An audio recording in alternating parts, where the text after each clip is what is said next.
tired of the phrase grammar Nazi.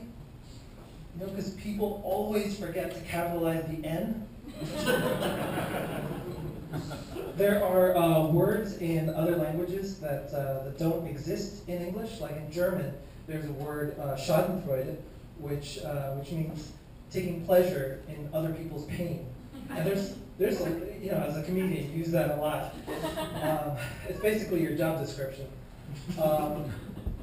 But there are other words like that in other languages. Like in Spanish, there's huevón, which some people translate to lazy, but it doesn't just mean lazy. It means lazy because your balls are so big you can't move. I love that word. And when I picture that, when I picture a dude whose balls are so big you can't move, I get a little bit of Schadenfreude.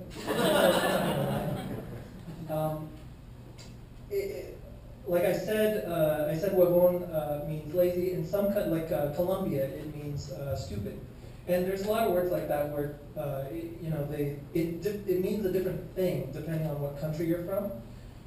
So like there's a word puto, which in most Latin American countries means it's a slang term for gay boy, or you know someone who's gay. Except in Peru, where it means the exact opposite. It's like a gigolo. It's like some guy who gets with a lot of women. So if you're getting teased in the schoolyard and people are calling you a little puto, a little gay boy, just move to Peru. You'll be fine. And like Ed said, I'm from El Salvador. In El Salvador, there's a word cipote, which to us just means little kid. But I visited Spain, and in Spain, it means penis.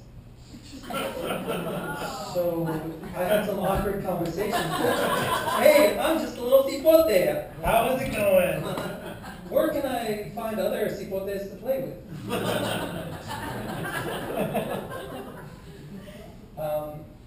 I'm going to launch into a story now. When I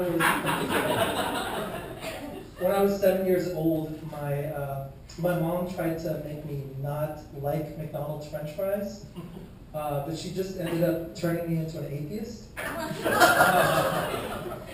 So what happened was she tried to gross me out.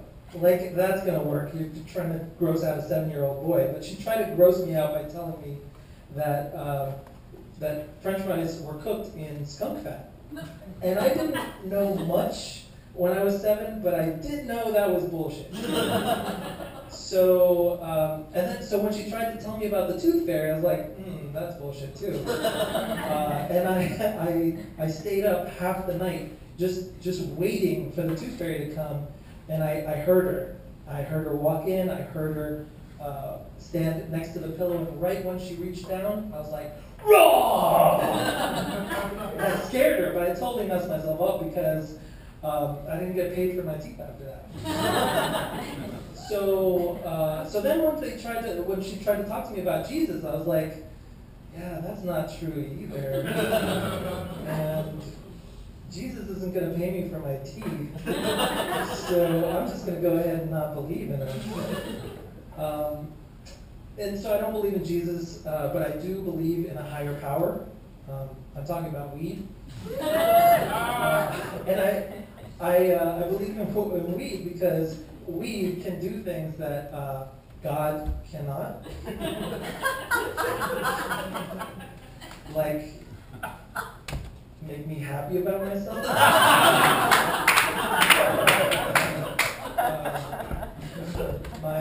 My old roommate from college is here. He and I had a conversation a while back. He told me he gave up tequila after college, and I told him that I understood because I knew the feeling, because I also gave up something after college. I gave up masturbating with another dude in the room.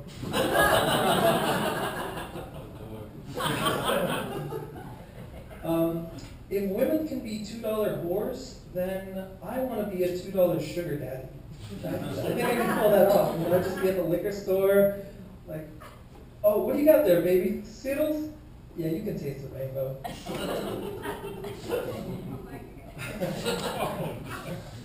My girlfriend told me she had to spend some time with her dogs. I did not expect her to be playing craps with black dudes. I got that.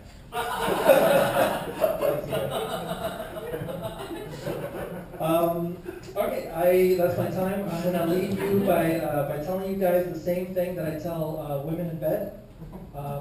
Thanks for living up to my fantasies.